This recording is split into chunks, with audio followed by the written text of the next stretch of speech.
Nasikiza wananchi. Na mimi nataka kuencourage wanachama wa ODM. Sisi viongozi sasa tunyamaze kidogo, tusikie nyinyi mnasema nini. Nyinyi mtuambie mnataka tufanye nini na chama cha baba Raila Amolo Odinga.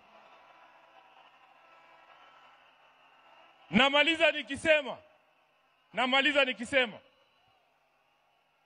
baba Raila Amolo Odinga alizungumza wazi mbele ya nchi nzima tarehe 22 mwezi uliopita mbele ya hawa wabunge katika hoteli ya Agile pale Nairobi.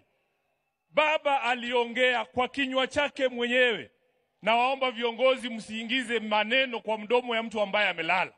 Alisema yeye mwenyewe, akasema kama chama lazima tujiandae kwa ajili ya uchaguzi wa mwaka 2027. Na wale ambao wanaeneza mambo mengine hapa, baba alisema who has told you? Who has told you? Who has told you? Kwa hivyo sisi tutafuata the last standing instruction ya baba ambaye alitoa chini ya siku 23 ambazo zimepita kabla afariki. Kwa hayo mengi ni jukumu langu